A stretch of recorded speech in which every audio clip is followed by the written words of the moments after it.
Hey, how's it going? My name is Mike, and welcome to your weekly update. First up, we've got a message from Luke and Glenn.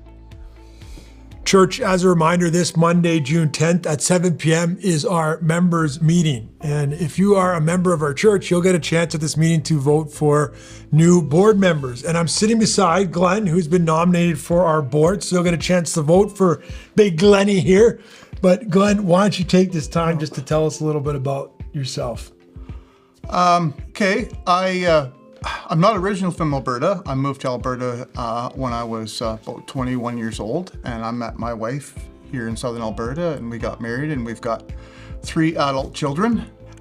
In 2019, my family and I started attending E-Free on a regular basis. Right on. So to expand on that, Glenn, maybe tell us a little bit about your faith. Being raised in Reformed traditions, being involved in the church was a big thing that was taught to me.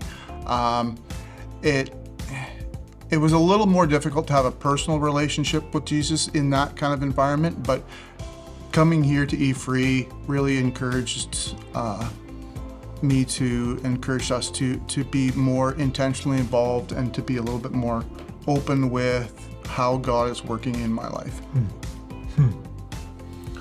And Glenn, where are you involved at E-Free Church? Where are you serving? We're involved in a small group and in a gathering group, leading them. I am on the ushering team.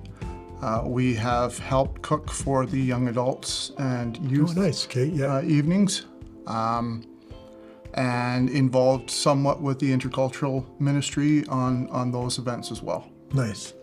And Glenn, you're also forgetting our Indigenous engagement team. So you're part of that team. That is a new one. Yeah, so that's a new one. We're kind of talking about that this month, as that's our giving campaign, where we're asking people to give their time, not a material gift this month. But Glenn, I picked you because I wanted you on that team because I love your passion for the Indigenous people, and you're a little bit further along the road than I am and others in our church. So why don't you tell me, Glenn, why are you passionate about building a relationship with our Indigenous neighbors? For 2 reasons. I've learned a fair amount in my previous employment where cultural learning was a part of the job requirement. So I learned a fair bit, met a number of people, had a few misconceptions corrected, but probably more so it's my connection to family. Les Vonkeman is my brother-in-law. Proud to call him my brother-in-law. He's taught me a lot, and we've had a lot of good conversations about things he's learned and things I've learned. I've met some really awesome people that have taught me things, some awesome people that I can go to and ask questions and get answers that I'm wondering about.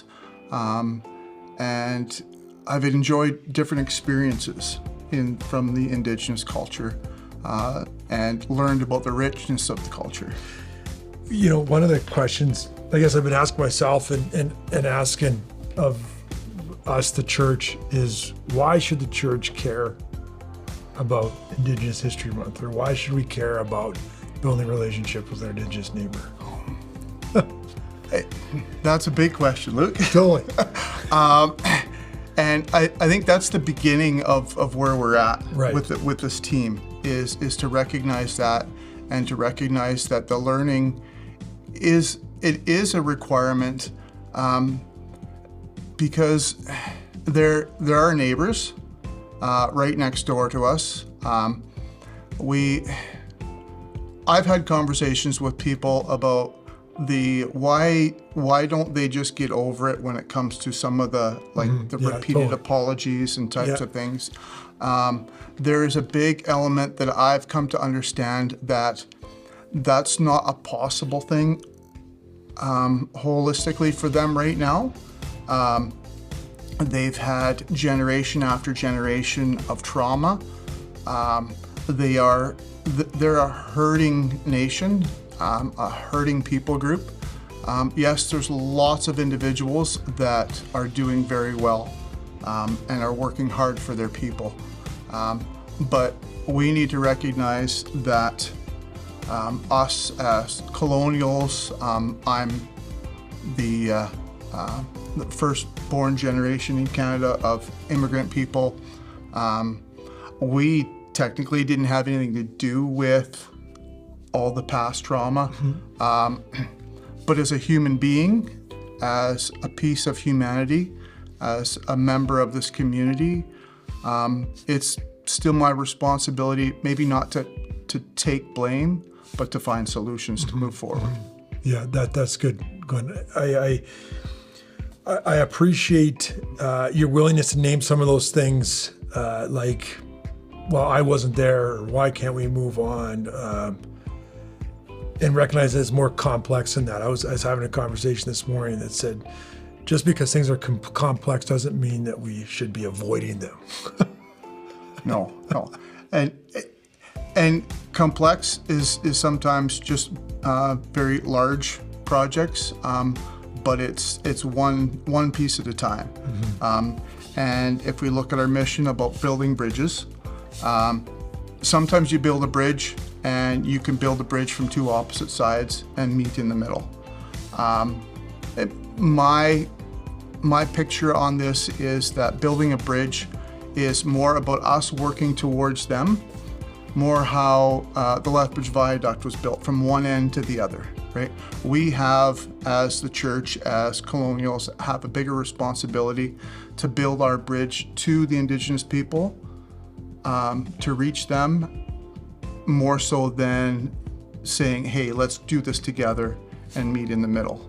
Because I think we have a bigger responsibility to them to work on correcting, righting wrongs from the past, whatever kind of words you want to put on that, but moving forward in solutions. And again, Les, we talk about this lots, but I think it really does come down to love for neighbor. It is. There's a call in our life as Christian people to love our neighbor. There is, in my Reformed tradition, I heard it weekly.